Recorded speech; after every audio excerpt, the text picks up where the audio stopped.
The Nigerian Economic Summit Group has urged Nigeria to strengthen quality assurance and certification systems, saying improved product standards are critical to boosting export competitiveness and increasing value for international trade. Now, the group made this known in its latest foreign trade review, stating that while Nigeria recorded a strong trade surplus in the first quarter of 2026, structural weaknesses in the country's export ecosystem continue to limit its ability to fully capture value from international trade. Now, Nigeria's external reserves climbed to $51.04 billion on June 18, 2026, marking its highest level in about 17 years, as stronger foreign exchange inflows and improved market conditions continued to support the country's reserve position. Checks on Central Bank of Nigeria's data showed that gross external reserves stood at $51.04 billion, the highest level since January 20th, 2009. The latest milestone reinforces the steady recovery in Nigeria's external buffers, with its reserves regaining momentum throughout June after recording significant growth in May. Well, Arise business analyst Mbonu joins me, as always, to discuss this in a lot more detail. Good morning, Mr. Chika. How are you today? Very well, thank you. Same to you. I wish you the same. Well, let's begin with, Nigeria's foreign reserve. I think that's the bigger one, isn't it? Let's get into it. Yeah. I mean, I know that a lot of our viewers will ask me, who reserve help? Am I going to eat reserves? But I mean, nonetheless, this is fantastic, very good news for our country. And for the first time in 17 years, we've gotten to this $51 billion. Indeed. Since May, this has been moving up, inching up from the $50 billion, and it didn't happen by magic, But as I told you, a lot of people stop me always and ask questions about things like this, and we try to reduce the big words, So you should think of Nigerian foreign reserves as a country's emergency savings, account in dollars. Just like any family keeps, savings or money aside for emergencies, Nigeria keeps these dollars to pay the foreign debts, buying imports, pay off, defend the naira, reassure foreign investors also, and then handling the external shocks we may have in the economy. So this is why the reserve is necessary. So the bigger these savings, the bigger these reserves, the stronger Nigeria appears financially, So whenever the reserves are low, start worrying about that. So the bigger the reserves, so you can see the advantage or the good news in that. But this didn't happen just by accident. There were intentional things that happened. And I must give credit to the government in doing some of these things. The first thing has to do with the foreign exchange market reforms, and this is largely the biggest factor. I will give credit to CBN in this.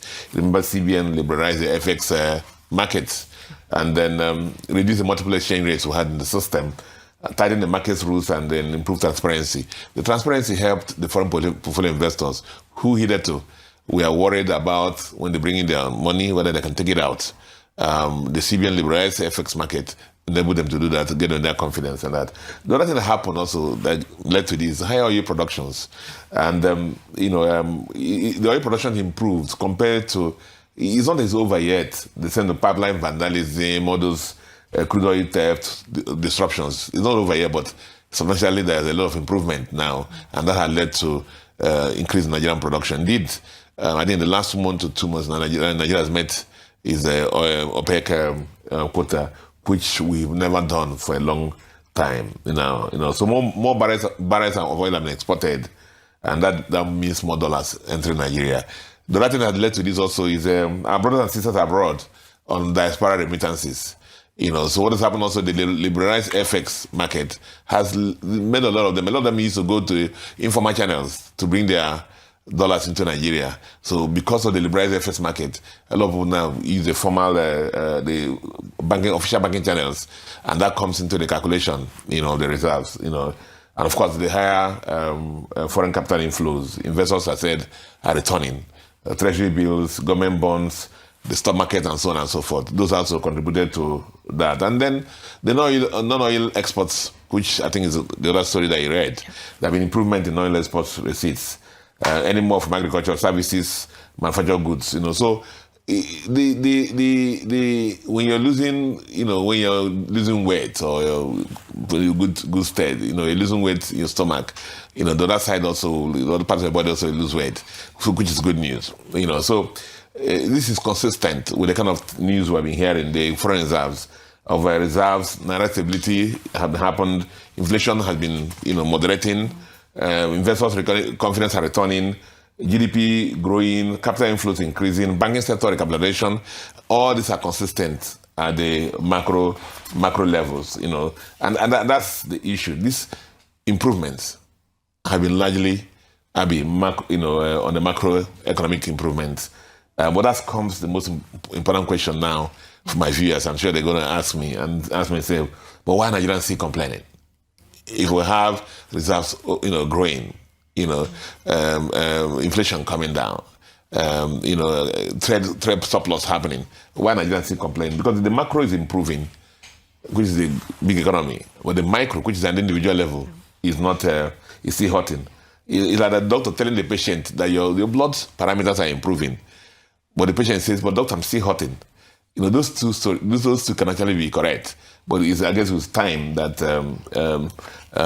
those can get better. So that's Nigeria today. Okay. So good news for our reserves. I'm happy that it's happened. We hope that it's sustained, and that links me to your second story. Absolutely. Which has to do with NESG, strengthening quality certification. Export. Yeah. I mean, really, that's something new in this story. Because exporters have really complained about it. Sometimes we speak with a tongue in our cheek. It's as if we're not completely serious, because we know that with the importance of non-oil exports, exporters complain bitterly about the constraints that limit them from exporting.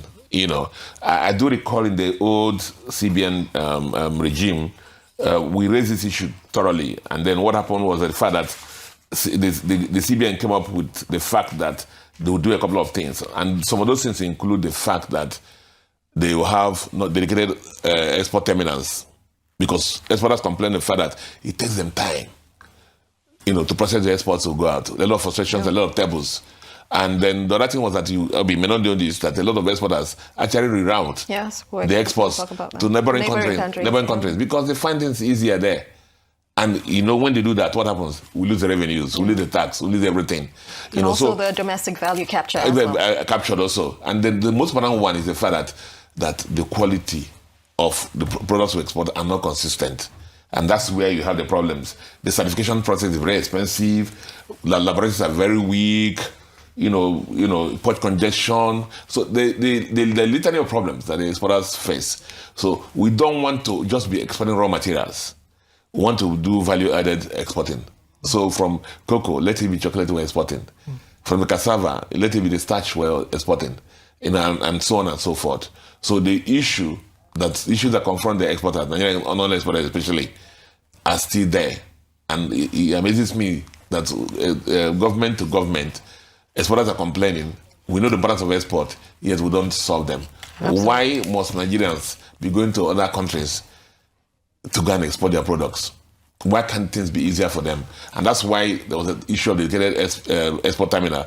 But I guess, like a lot of Nigerian things, very good on paper, but very poor in implementation. Yeah, it's a very important point. And of course, it's a good thing we actually link this with almost a symbiosis between the two stories, because you spoke about sustainability, and all these recommended steps will certainly be critical to boosting non-oil exports. So, of course, we're celebrating on the one hand, but we also have to keep an eye open to say, are we doing the right things? So important questions there. All right. Thank you so much, Rise business analyst Mbonu, for joining us this morning. We'll see you again shortly. You're watching the Global Business Report here on Rise News.